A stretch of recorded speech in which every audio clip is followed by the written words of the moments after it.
while they buried their dead, they prepared grimly and defiantly for the day when they could strike back. There were no victories to cheer them on, just defeat after defeat. Some heroic, like the beaches of Dunkirk, or like the hills of Greece, where British soldiers landed to keep their pledge of honor to the Greek people. Landed knowing they were facing overwhelming odds. But some less glorious. Hong Kong and Singapore and Burma. But through all these long months, the British people were thinking and planning and working only for the day when they themselves could take the offensive. And that day came.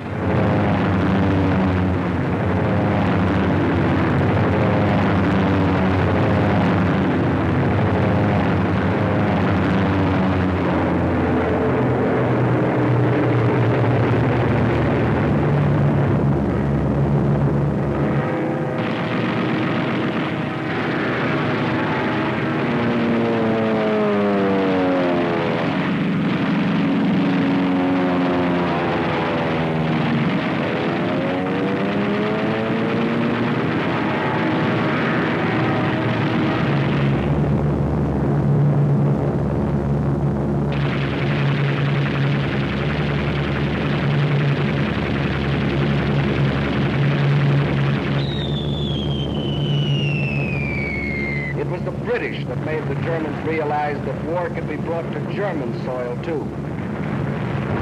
Day after day, night after night.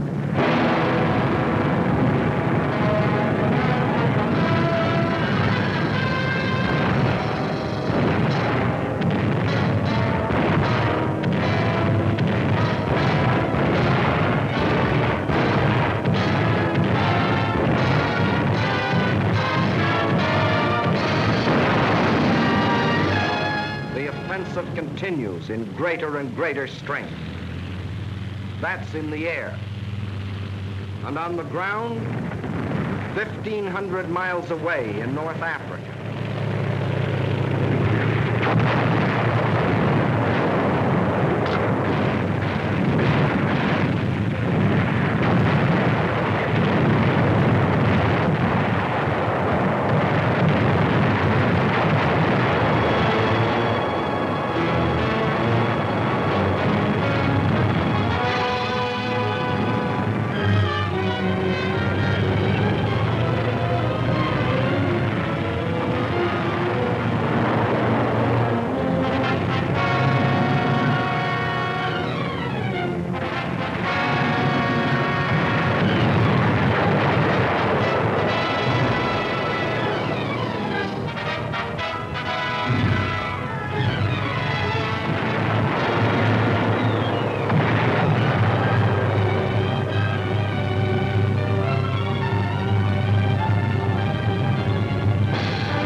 Miles in 122 days.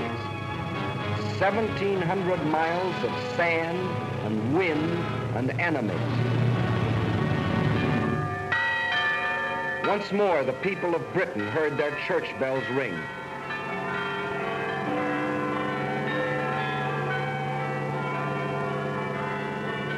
More than 3 years earlier, they had been warned that this would be the signal of invasion.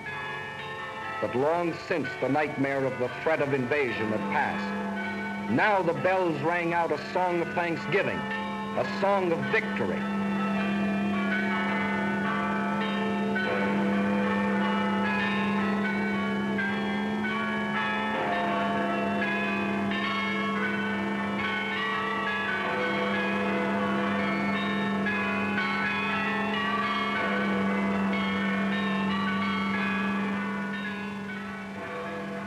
Now there's the plain and simple truth about Britain.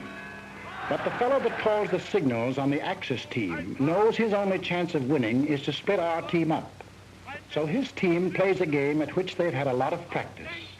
A game which has conquered half a dozen countries for them. A game called Divide and Conquer.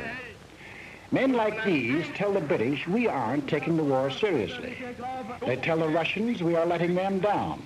They tell the British the Russians will sell them out. And they tell us... It is manifestly ridiculous for the warmonger Roosevelt to tell the American people that they have anything in common with the British. On the contrary, they are different in every respect. Well, there are differences, that's true. For instance, we drive on the right side of the road. But in Britain, we go for baseball.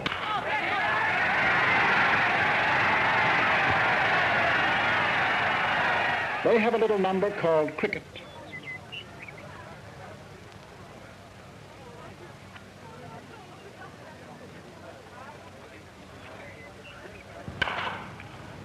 Very well played, sir. And anyone who ever drank coffee over there knows why there'll always be an England. Is your coffee all right, sir?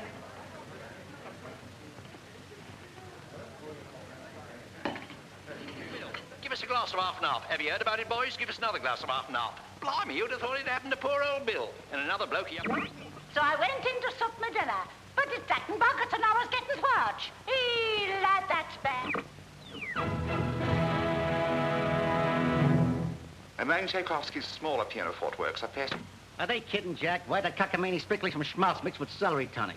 Why do they all mush so much with corn pone in their mouth? You all can't understand a word they say. Yes, there are differences. But there are a few things that Britain and America do have in common. And these are the important things of life. A little thing called a free representative government.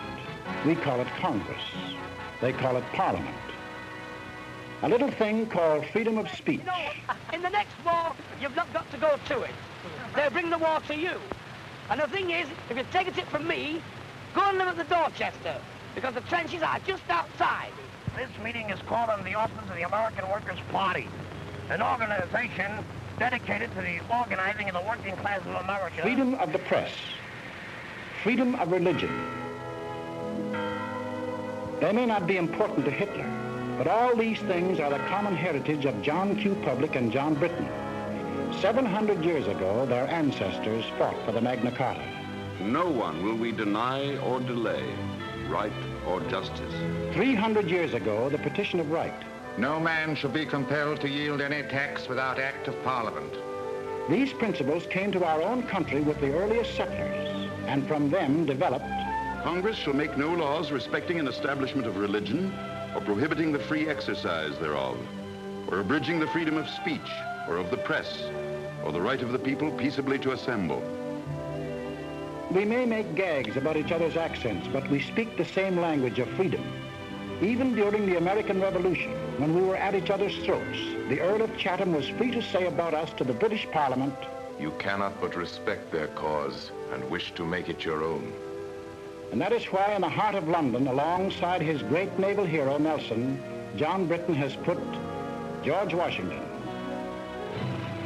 And in Parliament Square, the most sacred spot in the British Commonwealth of Nations, Abraham Lincoln. Of course, Hitler doesn't like this kind of talk.